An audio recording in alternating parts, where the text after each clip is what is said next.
Vsako leto izvede novoletni koncert, v občini Trebnje pa je največje društvo na področju ljubiteljske kulture.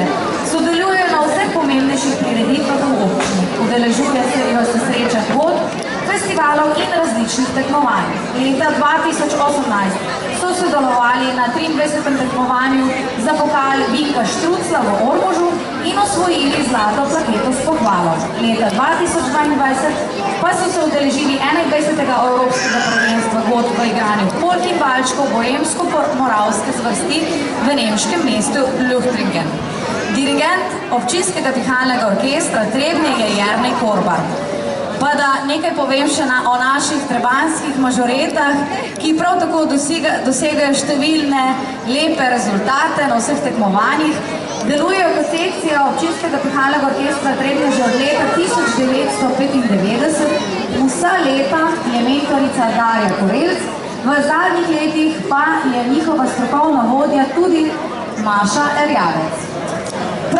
Prav je, da povemo letošnje dobitnice vseh nagrad, saj je v maju potekalo 10. odprto državno tekmovanje Mažoretne zveze Slovenije. Na svoje rezultate so seveda zelo ponosne.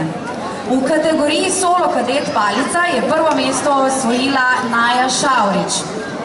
Solo junior palica je prvo mesto osvojila Jerca Lavrič, 7. mesto pa Ela Zoja Zupanc. Par junior palica, prvo mesto sta osvojili Pija Skol in Lara Kužnik, 5. mesto pa Ana Šalehar in Julija Peskar. Skupina kadet je osvojila 2. mesto, skupina junior 4. mesto in skupina senior 1. mesto. Zdaj pa prosim za en velik in bučen aplavz za vse te dosežke naših trebanjskih mažoret kot občinskega pihalnega orkestra Trebnje. Na današnji prireditvi se vam bodo predstavile 3 skupine, in sicer skupine kadet, junior in senior. Trenerki skupine kadet sta Kaja Mnežan in Jerca Rakar, junior skupine Ana Zarabec in Nuša Bedene, trenerki senior skupine pa Tajda Uršič in Tina Dolenšek. Zdaj sem pa zaključila svoje govorjenje in prosim, uživajte v današnjem zaključnem nastopu tele velike kulturne prireditve. Izvolite.